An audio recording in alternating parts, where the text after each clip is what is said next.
지금 이 시대는 뭐니 해도 머니가 최고인 이런 자본주의 사회에 살고 있습니다. 그러다 보니 자본이 또한 물질이 만능인 시대에서 가장 중요한 것은 이 자본을 어떻게 또 손쉽게 어떤 평안하게 계획적으로 내가 예상한 대로 예측된 그 자본을 내가 얻을 수 있느냐가 중요한 시기입니다. 그래서 황금이 만능주의인 시대이고, 이 황금을 얻기 위해서 이제 권력을 가지려고 하는 시대입니다. 그리고 때로는 나의 외모나 나의 어떤 매력적인 것들이 다른 어떤 사람들과 상대적으로 우월하다면 그것이 또한 그 나름대로의 가치가 있게 됩니다. 또한 외모나 또한 학벌이 먼저 우선되는 그런 시대를 살고 있습니다.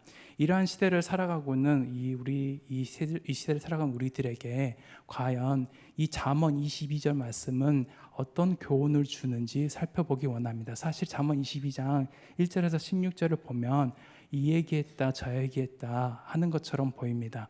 마치 이 숲 사이에, 숲 가운데 빠져서 길이 어딘지 잘 보이지 않을 때가 있는데, 가만히 오늘 잠언 말씀을 보면서 느낀 바는 바로 무엇이냐면, 물질 만능주의 시대에 살고 있는 이 우리 성도들이 과연 이 물질을 어떻게 다루고, 하나님이 부자와 가난한 자를 두시고 또한 우리가 재물이 있을 때 다른 사람들에게 어떻게 나누라고 하시는지에 대해서 살펴볼 수 있습니다. 일단 우리 그 7절, 8절을 먼저 보겠습니다. 7절에 보면 부자는 가난한 자를 주관하고 빚진 자는 채주의 종이 되느니라 라고 말씀하고 있습니다.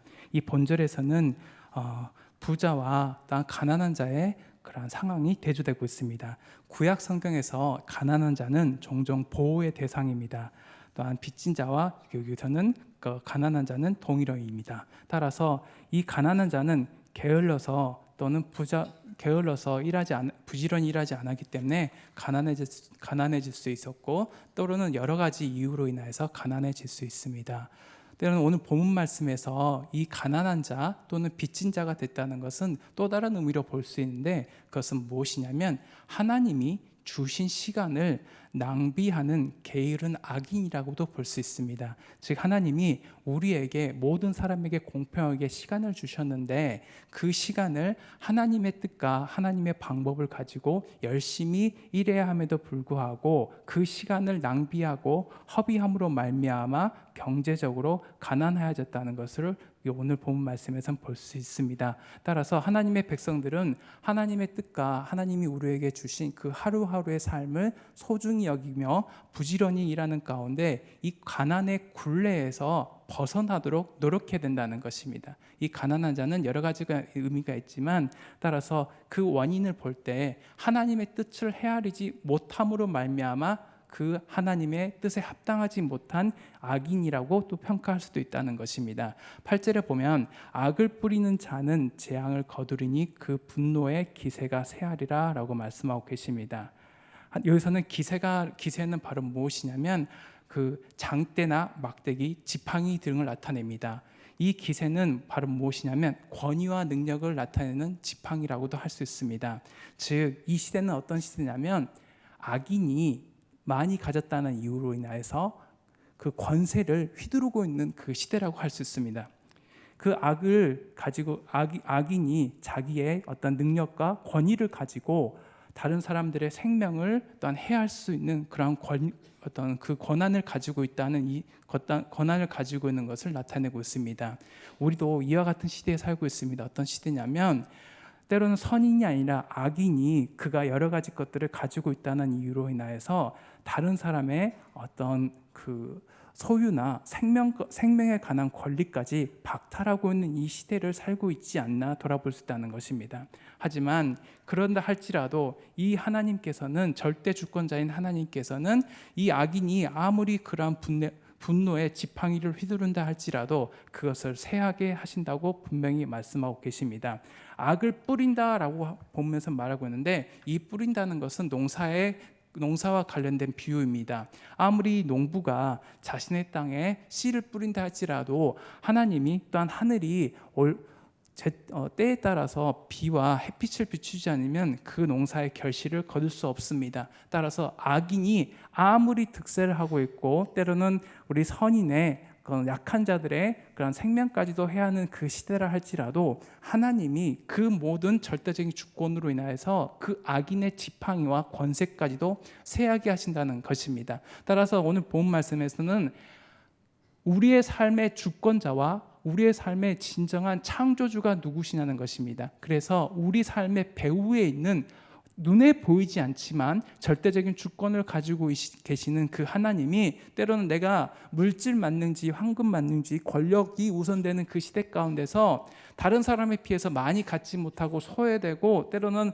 약탈당하는 그 시대에 산다 할지라도 하나님께서는 그 모든 것에 대한 절대적인 주권을 가지고 계심으로 말미암아 그 하나님을 보고 살아야 된다는 것입니다. 그 하나님을 바라보고 사는 가운데 내가 진정으로 내가 가지고 있는 이 부를 다른 가난한 사람들에게 또는 이웃들과 어떻게 나누고 공유하고 때로는 내 자녀를 이 시대 가운데 어떻게 길러내야 되는지에 대한 방법을 제시하고 있는 것이 오늘 본 말씀이라고 할 수 있습니다. 9절을 보겠습니다. 선한 눈을 가진 자는 복을 받으리니 이는 양식을 가난한 자에게 주민이라. 8절에서는 악인이 맞을 비참한 비참한 운명을 말해주고 9절에서는 의인의 축복된 운명을 말하고 있습니다. 선한 눈을 가졌다는 것은 인정이 많고 관대해서 가난한 자를 불쌍히 여기며 그들에게 사랑과 온정을 베풀 줄 아는 사람이라는 것입니다. 이 사람은 가난한 자들에게 양식을 나눠주는 사람입니다. 따라서 이 지금 복을 받는다는 것은 복을 받는다라고도 지금 말하고 있는데 이것은 축복하다라는 의미를 가지고 있는데 복을 받다는 그야말로 내가 복을 준다는 것이 아니라 축복을 받는 것입니다. 따라서 이것은 수동태입니다. 내가 복을 주고 내가 복을 누리기 위해서 적극적으로 능동적으로 행하는 것이 아니라 복을 나에게 주시는 이는 바로 하나님이시고 내가 그 복을 하나님께서 주심으로 말미암아 받을 수 있다는 것입니다. 즉 우리 삶의 배후에 하나님이 계심으로 말미암아 그 복을 주시는 권한을 가지신 분이 바로 누구시냐면 하나님이시라는 것입니다. 즉 가난한 자들에게 선을 베푸는 자는 반드시 하나님이 복을 주시고 그 사람은 복을 받게 된다는 것입니다. 따라서 하나님이 우리의 선행의 그 대가로 반드시 우리에게 복을 베풀어 주시는데 악인에게는 악으로 갚으시고 선인에게는 이 선으로 갚으시는 바로 공의로우신 하나님의 그런 속성을 우리가 알 수 있습니다. 이사야서 58장 6절에서 11절입니다. 내가 기뻐하는 금식은 흉악의 결박을 풀어주며 멍에의 줄을 끌어주며 압제 당하는 자를 자유하게 하며 모든 멍에를 꺾는 것이 아니겠느냐. 또 줄인 자에게 내 양식을 나누어 주며 유리하는 빈민을 집에 들이며 헐벗은 자를 보면 입히며 또 내 권륙을 피하여 스스로 숨지 아니하는 것이 아니겠느냐. 그리하면 내 빛이 새벽같이 비칠 것이며 내 치유가 급속할 것이며 내 공의가 내 앞에 행하고 여호와의 영광이 내 뒤에 호위하리니 내가 부를 때에는 나 여호와가 응답하겠고 내가 부를 때에는 내가 여기 있다 하리라. 만일 내가 너희 중에서 멍에와 손가락질과 허망한 말을 제하여 버리고 줄인 자에게 내 심정이 동하며 괴로워하는 자의 심정을 만족하게 하면 내 빛이 흑암 중에서 떠올라 내 어둠이 낮과 같이 될 것이며 여호와가 너를 항상 인도하여 메마른 곳에서도 내 영혼을 만족하게 하며 내 뼈를 건고하게 하리니 너는 물된 동산 같겠고 물이 끊어지지 아니하는 샘 같을 것이니라. 아멘. 여호와 하나님이 진정으로 원하시는 것은 바로 우리 가운데 있는 줄인 자에게 먹을 것을 주고 입히고 그 삶과 동정하는 것을 여호와 하나님께서는 반드시 또한 요구하신다는 것입니다. 따라서 우리가 이 땅에 살면서 우리 가운데 있는 보물을 어떻게 다뤄낸다는 것입니다. 재테크에 관심이 많으신데 재테크는 다른 말로 재물을, 재화를, 돈을 어떻게 다룰 거에 대한 기술입니다. 돈을 다루는 기술이 바로 재테크인데, 과연 하나님이 원하시는 그 재테크, 돈을 다룰 수 있는 그 기술이 뭐냐면 마태복음 6장 20절에 나와 있습니다. 오직 너희를 위하여 보물을 하늘에 쌓아두라. 거기는 좀이나 등록이 행하지 못하며 도둑이 구멍을 뚫지도 못하고 도둑질도 못하느니라. 아멘. 우리에게 주신 보물을 어디에 쌓아두냐면 바로 하늘에 쌓아두라라고 분명히 말씀하고 계시고, 이웃과 그 재물을 나눌 때 하나님이 분명히 이에 대해서는 보상을 하신다라고 분명히 말씀하고 계십니다. 또한 11절에서 우리가 알 수 있는 것은 무엇이냐면, 가난한 자를 향하여서 우리가 감정을 또한 공감하고 그 아픈 마음을 또는 상처난 마음에 동정과 호의와 은혜를 베풀어야 된다는 것입니다. 11절, 마음의 정결을 사모하는 자의 입술에는 덕이 있으므로 임금이 그의 친구가 되느니라. 아멘. 그래서 덕이 있다는 것은 가난한 사람에게 동정을 느끼며 호의와 은혜를 베푼다는 뜻입니다. 여기서는 친절한 말과 또한 친절한 행동, 그리고 따뜻한 위로로 다른 사람에게 힘을 주는 자의 성품을 말합니다.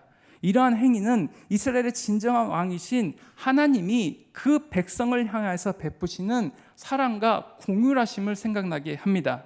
이는 유일하고 참되신 왕이신 그 하나님이 우리를 향한 그 하나님의 그 은혜와 사랑과 호의와 동정을 베푸신다는 것을 우리는 알 수 있습니다. 따라서 하나님의 그러한 통치권을 위임받은 하나님의 자녀인 우리는 바로 무엇을 해야 되냐면, 세상에 나가서 하나님의 자녀로서 사회적인 약자들, 빈자들을 향해서 친절을 베푸는 자가 되어야 된다는 것이고, 내가 누리고 있는 것들을 조금은 나누면서 사는 것을 하나님이 원하시고, 그때 그저 마지못해서 하는 것이 아니라 하나님이 우리를 향하여서, 왕이 백성을 향하여서 하는 것과 같이 그 가난한 자를 향하여서 동정을 느끼며 호의와 은혜를 베풀어야 된다라고 지금 말하고 있습니다. 그렇다면 하나님이 지금 이와 같이 말씀하시는 것을 1절, 2절 그리고 4절에서는 한마디로 이렇게 요약하고 있습니다. 다시 한번 1, 2, 4절에서는 요약하고 있는데 1절부터 다시 한번 보겠습니다. 1절에 많은 재물보다 명예를 택할 것이요 은이나 금보다 은총을 더욱 택할 것이라. 사실 일반적으로 사람들이 가장 소중히 여기는 것이 무엇이냐면 재물입니다. 여러분들이 재물과 명예를 우리가 택하고 싶은 마음이 있는데, 사실 우리는 명예를 택할 것인가 재물을 택할 것인가 그 기로에 있을 때 사실 고민이 많이 됩니다. 사실 재물을 통해서 명예를 얻을 수 있습니다. 때로는 명예를 통해서 재물을 얻을 수 있는데, 우리가 그러한 만약에 둘 중에 하나를 선택해야 되는 상황이 있다면 여러분들은 어떤 것을 선택해야 될지 조금 고민이 되실 것입니다. 그리고 은이나 금보다 은총을 더욱 택할 것이라고 했는데, 사실 우리의 실제적인 마음은 무엇이냐면 은을 또는 금을 택하고 싶은 마음이 우리의 실제적인 그런 마음이라고도 할 수 있습니다. 이것은 바로 무엇이냐면, 우리가 이 시대가 바로 무엇이냐면 재물과 은과 금으로 통하여서 우리의 삶의 모든 필요를 채울 수 있다는 것입니다. 잠언을 썼던 이 솔로몬 시대에도 재물을 통하여서, 은과 금을 통하여서도 많은 것들을 누릴 수 있었고, 지금 이 시대도 동일하다는 것입니다. 제가 이 본문 말씀을 보면서 새삼 느낀 것은 바로 무엇이냐면, 예나 지금이나 물질을 통하여서 많은 것들을 누릴 수 있는 그러한 사회적인 상황은 변함이 없고, 부자와 가난한 자가 늘 있었다는 것을 다시 한번 보게 됐습니다. 여기서 명예는 이름을 나타냅니다. 사실 이름이 없다는 것은 바로 무엇이냐면 그 존재 자체가 천하거나 없다는 것을 말하고 있습니다. 따라서 이 명예는 구약 성경에서는 단순히 그 사람의 이름을 나타내는 것이 아니라 그 사람의 존재와 성품, 그리고 평판과 특질 등을 나타내는 복합적인 의미를 가지고 있습니다. 따라서 많은 재물보다 명예를 택한다는 것은 바로 무엇이냐면, 그 명예는 그 사람의 전체적인 존재를 나타냅니다.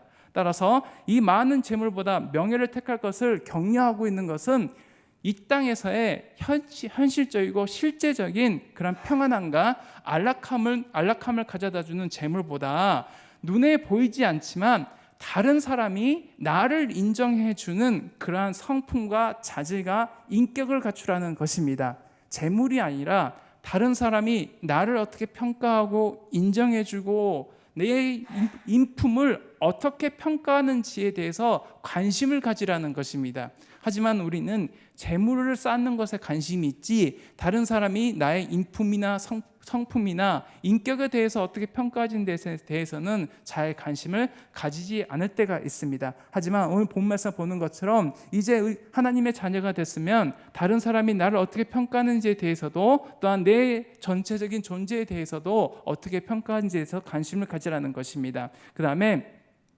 은총을 택할 것이라는 것은 바로 호의와 은총이라는 것입니다. 이것은 하나님이 모든 사람에게 주어지지만 특별히 다른 사람부터 우리에게 주어지는 호의를 나타냅니다. 따라서 이 명예와 은총은 사람과 사람 간의 사이에 있어서 나를 평가하고 나에 대해서 호감을 가지고 있고 또한 내 명예를, 또한 인품을, 자질을 인정해 주는 것을 나타내고 있습니다. 하지만 이것과 좀 대비되고 있는 재물, 금은 모두 물질적인 부요함입니다. 이 물질적인 부요는 모든 사람에게 매력적이고 모든 사람이 추구하고 갈망하는 것입니다. 사람이 살아가는 데 있어서 이 재물은 편안하고 안락함을 제공해 주는 수단입니다. 그러나 한 사람이 사회적인 존재로 다른 사람과 더불어 살아가기 위해서는 훌륭한 성품과 인품을 가지는 것이 요구됩니다. 즉 내가 실제적으로 불편하지 않고 편안하고 안락하기 위해서는 은과 금이 필요하지만 사회적인 존재로서 이 관계적인 측면에서 바라봤을 때는 이 은과 금보다는 명예와 이 은총을 그 은총에 대해서 좀 생각을 해야 되고 다른 사람의 인정과 존경을 받아야 된다고 지금 솔로몬은 강조하고 있습니다. 따라서 이것은 바로 무엇이냐면 여호와를 경외하는 자라면 이처럼 사람들로부터 좋은 평판과 호의를 마땅히 받아야 된다는 것입니다. 따라서 하나님의 백성이라면, 하나님의 자녀라면, 하나님의 아들 딸이라면 그 하나님의 그런 아들 딸로서의 명예를 지켜가고 하나님의 아들 딸로서의 존중받아야 됨이 마땅하다는 것입니다. 본문은 재물과 명예, 금을 또한 대비해서 말하고 있는데 성경에서 재물이나 금은 종종 땅에 보물을 나타냅니다. 하지만 이것들은 때때로 어떤 의미를 가지고 있냐면 금방 사라지고 허무한 것을 나타냅니다. 그렇게 볼 때 여기서 명예와 은총이란 궁극적으로 영원히 사라지지 않는 영원하고 절대적인 가치인 하늘의 영광과 은총을 나타낸다고 할 수 있습니다. 이 같은 관점에서 오늘 우리에게 주어진 인생을 살아갈 때 우리는 언제나 뭔가를 선택하고 집중해야 되는 그러한 시대를 살아가고 있다면 땅의 보화보다는 영원한 영광과 은총을 누리게 되는 이 신령한 하늘의 것을 택하라는 것이라고 지금 격려하고 있다는 것입니다. 따라서 그런데 우리는 여전히 막연합니다. 두렵습니다. 왜냐하면요, 은과 금 그리고 재물은요 바로 눈앞에 보입니다. 그리고 쌓여가는 것이 보입니다. 그리고 내가 수고한 만큼 얻을 수 있습니다. 하지만 하늘의 그런 신령한 것, 내 인품이나 성품이나 인격이나 다른 사람의 어떤 인정은 눈에 보이지 않고 때로는 나의 실제적인 삶 가운데 1차적인 욕구가 아니라고 할 수도 있습니다. 하지만 하나님께서는 우리에게 수고하고 피곤한 삶을 살기보다 또는 편안하게 즐길 수 있는 삶보다 하나님이 우리에게 주신 그 하늘나라의 자녀로서의 그런 인품과 인격을 갖추기를 하나님께서는 원하신다는 것입니다. 모세는 자신의 당장의 피로와 안락함보다 하늘의 상을 바라보았습니다. 히브리서 11장 24, 26절 믿음으로 모세는 장성하여 바로의 공주의 아들이라 칭함받기를 거절하고 도리어 하나님의 백성과 함께 고난받기를 잠시 제약의 낙을 누리는 것보다 더 좋아하고 그리스도를 위하여 받는 수모를 애굽의 모든 보화보다 더 큰 재물로 여겼으니 이는 상주심을 바라봅니다. 아멘. 모세가 바라봤던 것은 자신에게 상 주시는 이 그리고 애굽의 모든 보화보다 더 큰 재물, 그것은 세상적인 재물이 아니라 하늘나라에 쌓을 수 있는 그 재물을 바라보며 말미암아 그는 선택하고 집중했다는 것입니다. 따라서 우리에게 주어진 것은 바로 무엇이냐면 이 땅에서의 상보다도 하늘의 상을 바라보고 그것을 향하여서 또한 적극적으로 사는 삶을 1절에서는 말하고 있습니다. 2절에서는 다시 한번 말하고 있는 것은 바로 무엇이냐면 가난한 자와 부한 자가 어떤 자인지에 대해서 하나님의 눈으로 바라보라라는 것입니다. 부한 자와 부자와 가난한 자는 창조 이후 계속 존재했습니다. 여러 가지 풍족한 자가 있으면 결핍된 자가 있고, 풍족한 자는 더욱더 많아지고 부족한 자는 때로는 계속해서 부족한 상황을 겪고 있는 시대였습니다. 따라서 이 빈부가 이 존재하는 시대 가운데 하나님이 과연 우리를 바라보실 때 부한 자와 가난한 자를 어떻게 바라봤는지에 대해서 분명히 말씀하신 것은 바로 무엇이냐면 그 모두를 지으신 이는 여호와 신이라라고 분명히 말씀하고 계십니다. 가난한 자와 부자 모두 하나님의 그런 존귀한 자녀라고 지금 말하고 있습니다. 따라서 이것은 지금 이 시대에와 대비되는 것입니다. 무엇이냐면 이 시대는 재산이나 학업이나 외모나 물질이나 권력이나 학위가 이 시대의 사람을 평가하는 기준이라는 것입니다. 그것이 많으면 그것을 많음으로 말미암아 다른 사람보다 상대적인 그러한 평가를 받고 우위에 서는 것이 이 시대의 사람입니다. 그리고 그것을 향하여서 차별을 하고 있는 시대라는 것입니다. 오늘 본문 말씀 보면서 정말 지금 이 시대와 우리가 정반대로 살아가야 되는데, 정말 이 어렵고 이 시대를 거슬리며 살아가야 되는 우리 하나님의 자녀로서 정말 어떻게 우리가 이렇게 살아갈까라고 바라봤을 때 결국 무엇이냐면 하나님이 우리의 창조주이심을 우리가 바라봐야 된다는 것입니다.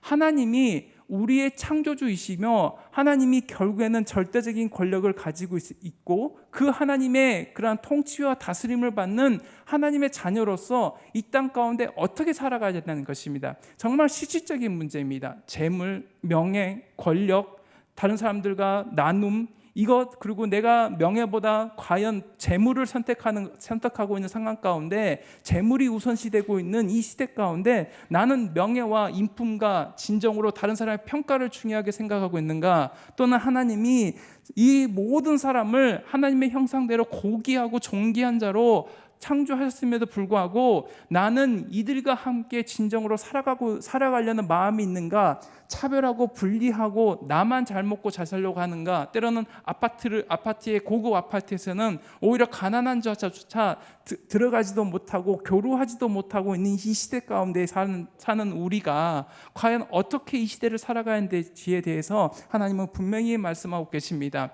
스바냐서 3장 17절에 너의 하나님 여호와가 너희 가운데 계시니 그는 구원을 베푸실 전능자이시라. 그가 너로 말미암아 기쁨을 이기지 못하시며 너를 잠잠히 사랑하시며 너로 말미암아 즐거이 부르며 기뻐하시리라 하시라. 아멘. 여호와 하나님이 부자와 가난한 자를 떠나서 모든 한 영혼을 향한 그 기쁨과 즐거움이 있습니다. 여호와 하나님은 우리로 말미암아 그 한 영혼을 향하여서 즐거이 부르며 기뻐하신다라고 말씀하고 계시는데, 사실 우리는요 가진 것도 없는데요, 조금 가졌다는 이유로, 조금 건강하다는 이유로 가진 것이 좀 덜하고 건강하지 못한 자를 향하여서 또는 연약하다는 이유로 무시하고 차별할 때가 있다는 것입니다.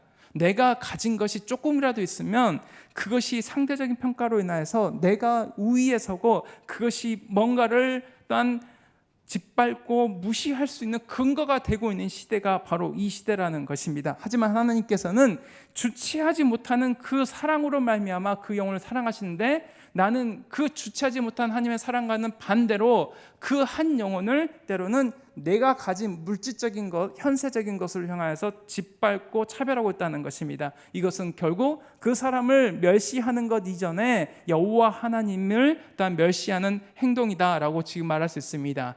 여호와 하나님을 멸시하는 자는 결국 여호와 하나님의 심판을 받을 수밖에 없습니다. 따라서 남보다 재물이 많고 가난한 자를 멸시하는 것은 큰 죄입니다. 또한 이 같은 맥락에서 피부색이 다르고 성별이 다르고 또는 외모나 또는 학벌이나 여러 가지 또한 인간적인 기준을 가지고 사람을 차별하는 행위들 역시 무거운 죄입니다. 그러므로 황금만능주의, 재벌 제일주의, 외모 지상주의, 학벌 우선주의 등 잘못된 가치관과 잣대로 사람을 평가하고 차별하는 이 시대 가운데 우리 성도는 이 시대의 풍조를 따르지 말아야 될 것입니다. 따라서 그와 반대로 우리는 낮고 소외된 자들에게 더욱 깊은 관심과 사랑을 가지고 우리와 동일한 하나님의 하나님의 피조물이자 창조물로서 존중하고 존경하는 우리 성도들이 되기를 간절히 소망합니다.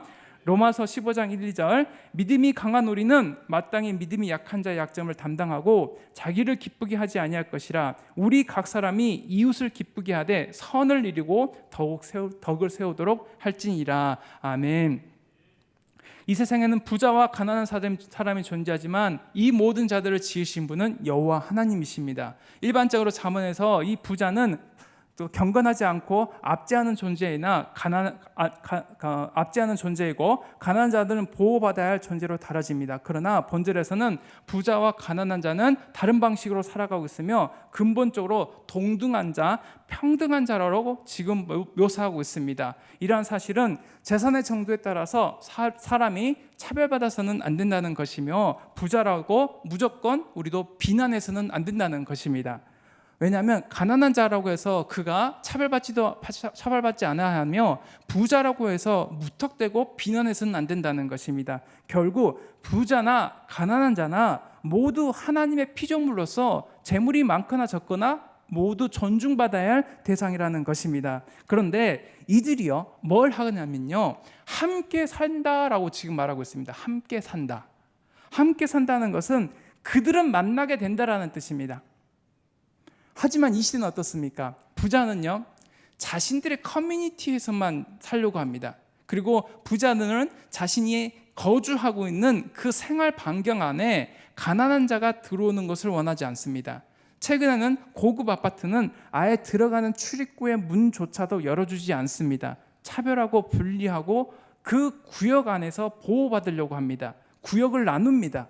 하지만 가난한 자, 부한 자들은 결국에는 만나게 된다는 것입니다. 이것은 내가 만나고 싶지 않아서 안 만나게 된다는 것이 아니라 부자와 가난한 자는 인생의 여정 가운데 반드시 만나게 된다는 것입니다. 따라서 우리가 오늘 말씀을 통해서 알 수 있는 것은 부자와 가난한 자는 공존해야 된다는 것입니다.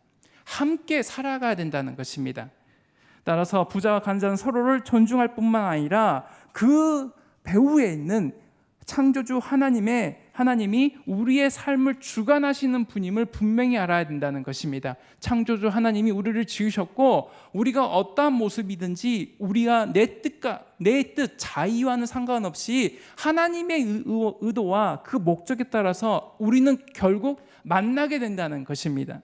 따라서 부자와 가난한 자는 모두 하나님 앞에 지음받은 존재로서 우리가 여호와를 인정하고 여호와의 그런 일하심, 여호와의 주권을 인정하기를 2절에서는 분명히 말하고 있습니다. 그렇다면 이 시대를 살아가고 있는 시대 가운데 우리가 우리 자녀들을 또한 어떻게 키워야 된다는 것입니다. 자녀 교육을 과연 이 시대 가운데서 어떻게 해야 된다는 것입니다. 왜 지금 6절에 자녀 교육이 나왔는가 곰곰이 생각해 봤더니 결국에는 이 자녀 교육이 물질 만능주의 시대를 살아가고 있는 가운데 부모의 재산이 자녀에게 딴 물려지고 그 자녀를 통하여서 많은 재산을 또한 축적하기를 바라는 것이 부모의 마음이 결국 우리의 상황을 직접적으로 나타내고 있다는 것입니다. 예전에는 유명한 고등학교를 중심으로 이렇게 학군이 형성됐습니다. 그래서 그 유명한 고등학교를 중심으로 이 아파트 단지가 고급 아파트가 들어섰는데 지금 그게 낮아졌습니다. 어디냐면 유명한 고등학교가 아니라 유명한 중학교까지 낮아졌습니다. 그래서 중학교 무렵에 이미 대학교에 관한 그 레벨이 정해지고 있는 이 시대 가운데 살고 있습니다. 그래서 점점점 낮아지고 있습니다.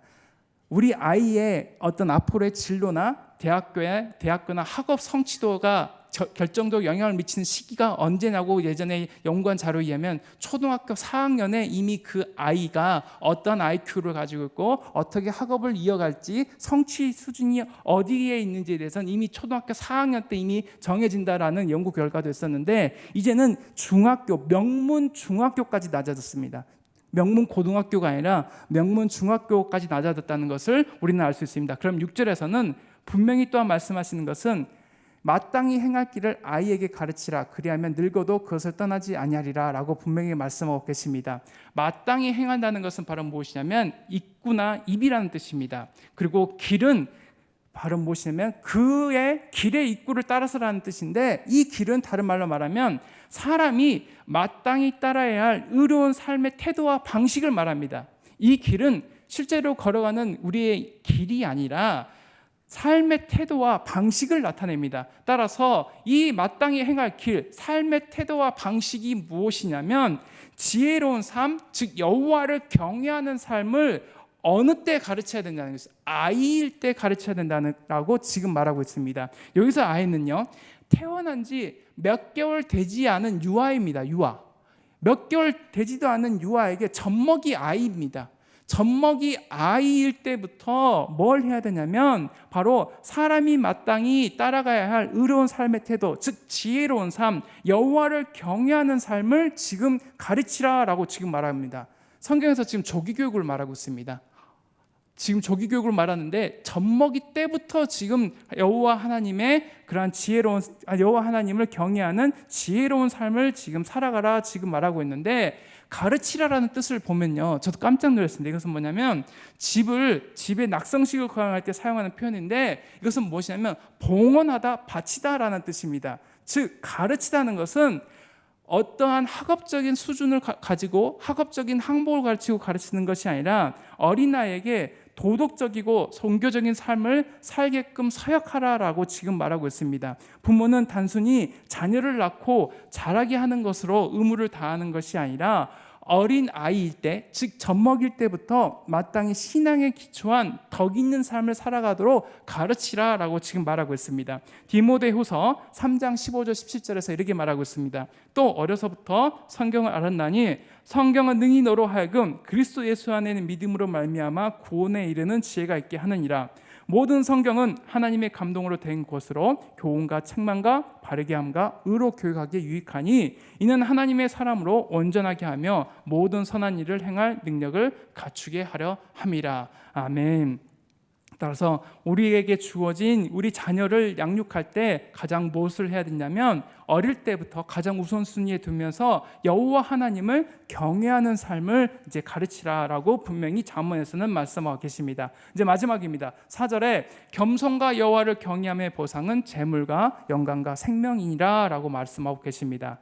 하나님을 의뢰하는 그런 마음을 가지고 전심전력으로 여호와 하나님을 경외하는 겸손한 삶을 사는 사람이 받을 복에 대해서 지금 말하고 있습니다.